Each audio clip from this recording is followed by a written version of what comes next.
শাহবাগের মতো একটা গুরুত্বপূর্ণ মোড়, আমরা কিন্তু তারপরও কিচ্ছু বলি নাই তাদেরকে। আমরা কখনো বলিও না যে ভাই এখান থেকে উঠে যাও, যদিও মানুষের ব্যাপক দুর্ভোগ হচ্ছিল। আমরা কয়েকবার রিকোয়েস্ট করেছিলাম। তা আজকে সকালে আমরা মন্ত্রণালয়ে যোগাযোগ করেছিলাম, করার পরে এটা অনেক পজিটিভ ছিল যে আপনারা জানেন ইতিমধ্যে কিন্তু একটা প্রজ্ঞাপন জারিও হয়ে গেছে, যেটা তারা চাচ্ছিল। ওই সময়টাতে আমি তাদের যখন এরা এদিকে চলে আসে তার আগেই কিন্তু ওদের নেতৃত্বের সাথে আমার কথা হচ্ছিল। তো ওরা বলতেছিল যে স্যার আমরা আধা ঘন্টা এখানে সর্বোচ্চ থাকবো, যদি এর মধ্যে প্রজ্ঞাপন জারি না হয় তাহলে কিন্তু আমরা সচিবালয় অভিমুখে চলে যাবো। তাই বলো ঠিক আছে, তোমরা কিছুক্ষণ আধা ঘন্টায় থাকো, আমি একটু যোগাযোগ করতেছি, যত দ্রুত দেওয়া যায় এটা দেওয়ার ব্যবস্থা করতেছি। তো এর মধ্যে দেখছেন হুট করে তারা কিন্তু ওই যে যমুনার দিকে ইন্টারকন্টিনেন্টাল মোড়ে আমাদের যে ব্লকেট আছে এখানে দৌড়ায় তারা সব চলে আসলো, আমরা জানিই না, আমরা পিছনে পিছনে দৌড়ে আসছি। এখানে ব্লক ভাঙার পরে তারা একেবারে যমুনা যে মাননীয় প্রধান উপদেষ্টা বাসভবন অবধি চলে গেছে। এরপরে ওখান থেকে আমরা কিছু ফোর্স ওখানে জড়ো হয়ে তাদেরকে প্রতিরোধ করে ওখান থেকে আস্তে আস্তে তাদেরকে ঠেলে নিয়ে আসার চেষ্টা করেছি, তারপরেও কাজ হয় নাই।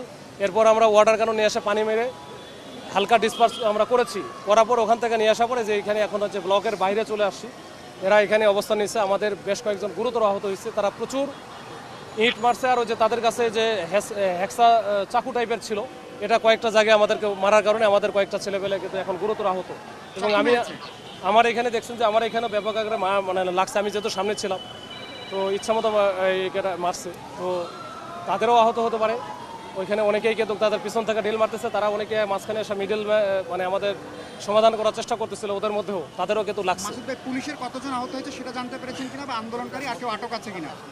না, আমরা সংখ্যাটা নির্দিষ্ট করে বলতে পারবো না, আসলে বিভিন্ন জন বিভিন্ন দিকে চলে গেছে, হাসপাতালে গেছে, কেউ হয়তো ফার্স্ট এড দিয়ে আমরা যেখানে বিভিন্নভাবে আমরা আছি, তো এটা পরে হয়তো জানাতে পারবো। আর আন্দোলনকারী আমরা এই মুহূর্তে যে তারা বুয়েটের স্টুডেন্ট, আমরা কিন্তু প্রথম থেকেই খুবই সফট নমনীয় ভূমিকা পালন করেছি, আমরা ধরতেও যাই না, তারপরেও কিন্তু তারা খুবই অ্যাগ্রেসিভ, এখনও দেখেন খুবই অ্যাগ্রেসিভ। তো এইটা তো আসলে হইতে পারে না।